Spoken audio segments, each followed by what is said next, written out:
Sejam bem-vindos à nossa aula de número 10, onde nós vamos dar continuidade ao estudo das variáveis indexadas. Na semana passada, na aula 9, nós falamos sobre vetores, e nessa semana nós falaremos sobre matrizes. Lembrando que vetores é um tipo de variável indexada que contém somente uma dimensão, né? Uma variável que contém somente uma dimensão, então, e as matrizes que nós vamos estudar agora. Aqui eu refaço a introdução, até mesmo aquilo que nós já estudamos na semana passada, justamente porque matriz, ou as matrizes, esse conteúdo é continuidade de vetores, certo? Nós podemos ver vetores como uma matriz de apenas uma linha, por exemplo, e várias colunas, tá? Então, essas variáveis que nós estamos estudando, as variáveis indexadas, são um tipo de variável diferente das que nós estudamos até então, porque elas armazenam uma espécie de um subconjunto de variáveis, né? Elas guardam um conjunto de valores. E todo esse conjunto de valores, cada uma dessas células que elas têm, das suas subdivisões, nós podemos acessar por uma determinada coordenada, tá? Então, os vetores que nós vimos na semana passada são variáveis que nós temos ou encontramos neles apenas uma dimensão, ou seja, basta uma coordenada para acessá-los. Porém, nessa semana, como a gente vai estudar matriz, a matriz ela é uma estrutura, uma variável indexada bidimensional, ou seja, ela precisa de pelo menos duas coordenadas de acesso, tá? Que nós vamos ver daqui para frente, que são as coordenadas de linha e coluna, perfeito? Mentalizem uma tabela, mentalizem uma planilha, por exemplo, uma planilha eletrônica, mentalizem lá o Excel, vocês vão ter linha e coluna para achar uma determinada célula, certo? Então, olha só, cada uma dessas células que nós encontramos tanto nas variáveis indexadas vetores como nas matrizes, nós podemos entendê-las como uma variável escalar independente, ou seja, um tipo de variável comum, e que esse conjunto de células, né, esse conjunto de variáveis independentes, podem ser agrupados em uma variável do tipo vetor ou em uma variável do tipo matriz. Olha a representação: vetores, né? Uma só linha e várias colunas, e matriz, nós podemos ter mais de uma linha e várias colunas. Tudo bem? Estudamos como que se declara vetores, né? E a declaração de matrizes é muito parecida. Lá em vetores nós especificávamos a quantidade de colunas, né? Porque a linha era uma só. Aqui em matrizes nós vamos pensar diferente, nós vamos especificar a quantidade de linhas e a quantidade de colunas. Mas essas variáveis matrizes, nós veremos que a sintaxe é vetor. Olha aqui, ó. Então nós temos aqui no exemplo de declaração o nome da variável do tipo vetor com 7 linhas e 3 colunas do tipo inteiro, né? Frisando que assim como vetores, as matrizes elas são variáveis também vamos dizer assim, homogêneas. Isso nos faz pensar que todas as células das matrizes são do mesmo tipo, assim como nos vetores, tá? Aí falando sobre a declaração, então, a sintaxe é parecida com as demais, com o acréscimo da dimensão, né? Ou seja, aqui, para se declarar uma matriz, eu preciso, na seção de declaração de variáveis, dar o nome, dois pontos, vetor, abre colchete, a quantidade de linhas, vírgula, quantidade de colunas, fecha colchete, e aqui o tipo de dado base que nós aprendemos lá em vetores, tá? Então não vai mudar muita coisa na declaração, apenas uma mexida aqui na dimensão, tá? E aí eu explico que a dimensão pode ser entendida como sendo a quantidade de linhas e colunas cujo encontro, o encontro de linhas com colunas define a célula ou a subvariável que a matriz vai armazenar ou o dado que nós vamos fazer a leitura, certo? A dimensão da matriz define a quantidade de elementos que a mesma poderá armazenar através da indicação da quantidade de linhas e colunas por uma simples multiplicação. Então, se eu tiver a declaração de uma matriz de ordem, como está aqui, 7 por 3, ou seja, 7 linhas e 3 colunas, essa minha matriz ela vai armazenar 3 vezes 7 elementos. 3 vezes 7, 7 vezes 3, nós vamos encontrar 21 elementos nessa matriz.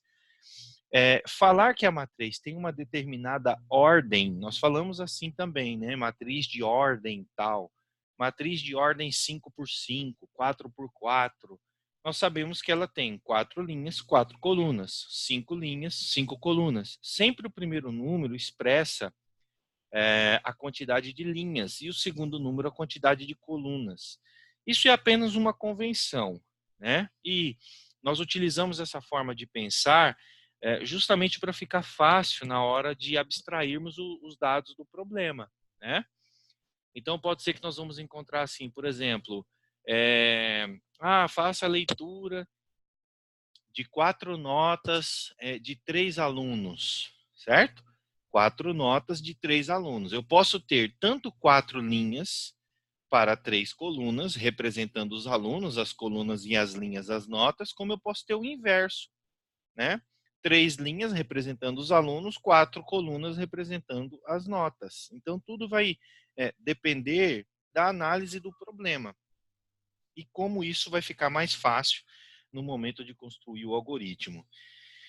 Igualmente, vetores, a dimensão sempre é expressa por números inteiros e deve ser depreendido do problema em questão. Então, pode ser que, ao fazer um exercício, uma atividade avaliativa, nós vamos encontrar um problema que vai dizer, armazene 15 números em matriz de ordem adequada. Para dar 15, nós sabemos que vai ter que ser 5 por 3, né? 5 linhas, 3 colunas, 3 linhas, 5 colunas, tá? Dependendo da abstração do problema. A tentativa de acesso a uma célula fora da dimensão da matriz gerará um erro devido ao fato de que a célula não existe na dimensão declarada. E isso pode acontecer tanto por uma indicação de linha errada ou de coluna errada, tá? Como eu frisei no início, as estruturas são homogêneas da mesma forma que vetores, certo? Então, aqui, de um lado, eu tenho uma estrutura correta, porque é uma matriz de inteiros, e do outro lado, uma matriz de qualquer errada, com problemas, porque tem dados que não são números inteiros, né?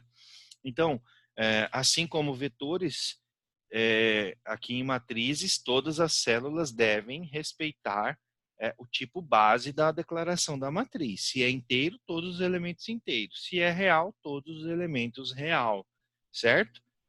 Pode-se discutir, eu frisei isso aqui também em vetores, o uso de tipos de dados do usuário, né? Ou seja, no caso ainda da programação estruturada, os registros, certo? Então tá, olha aqui, ó, a palavra ordem 3 por 3. 3 linhas, né? Deveria ser, né? Eu coloquei aqui, mas não quer dizer isso. De ordem 3 por 3, essa é a palavra. Mas deveria ser somente 3 linhas, 3 colunas. Aqui da mesma forma, 3 linhas, 3 colunas, tá? Tudo bem, chegamos aqui à coordenada de acesso e aqui é importante. As matrizes, como são estruturas bidimensionais, ou seja, eu tenho 2 dimensões, eu preciso ter sempre as 2 dimensões para eu acessar um determinado elemento da matriz. Sempre, né? É no encontro das 2 que eu tenho o acesso a uma determinada célula ou a um determinado elemento da matriz, né? Visual G, essas coordenadas, tanto para a linha quanto para a coluna, começam de 1, da mesma forma que vetor, tá? Os valores armazenados só podem ser acessados através das coordenadas, não é possível acessar um elemento se não for pelas coordenadas, né? Tanto para armazenar quanto para ler um valor, eu preciso informar as coordenadas. Olha aqui um exemplo. Eu tenho uma matriz, MAT1, do tipo vetor, certo? De 1 a 3 linhas e de 1 a 5 colunas do tipo base inteiro, né? E aqui, ó, nessa primeira linha aqui de cima, eu estou numerando as colunas. E nessa coluna aqui, na primeira coluna, eu estou numerando as linhas, tá? Só para expressar que aqui é linha e aqui é coluna. Então, onde está o meu elemento? Leia a matriz na linha 2, coluna 1. Está aqui, 23. Esse comando fará a leitura de um valor informado pelo usuário e vai armazenar nessa posição na matriz, matriz 2.1. Matriz 3.5, eu vou encontrar na terceira linha, no quinto elemento. Está aqui, certo? Eu vou acessar esse elemento. Vejam que as coordenadas devem ser assim, muito bem colocadas, dentro da dimensão da matriz, da declaração, porque se for fora vai dar erro, né? Naturalmente, é uma posição que não existe, certo? Então, lá em vetores, a gente fala tamanho do vetor, aqui a gente vai falar ordem da matriz, certo? Lá, vetor, tamanho 30, aqui é ordem 6 por 5, ordem 5 por 6, 3 por 10, 10 por 3, perfeito? Tudo bem? Coordenadas de acesso. Exemplos de acesso. Aqui, novamente, a mesma declaração. As coordenadas precisam ser válidas, ou seja, dentro da quantidade de linhas. Eu já expliquei, só estou demonstrando que isso vai resultar em erro. Matriz na linha 4, a linha 4 não existe. Ou coluna 6 também não existe, daria erro, né? E olha esse erro aqui, a linha existe, né? A linha existe 3, mas a coluna 0 não existe. Visual G começa tudo de 1. Então, assim, não adianta eu passar um elemento, uma coordenada correta e uma outra errada. As duas precisam estar certas, senão o elemento ele não é encontrado na matriz, tá?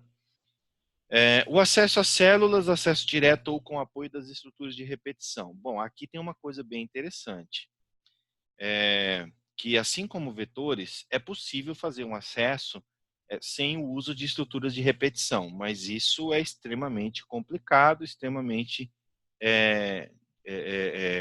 inviável, dependendo do tamanho da matriz, né? Eu posso acessar informando números, como em vetores? Posso, ou posso me apoiar em estruturas de repetição.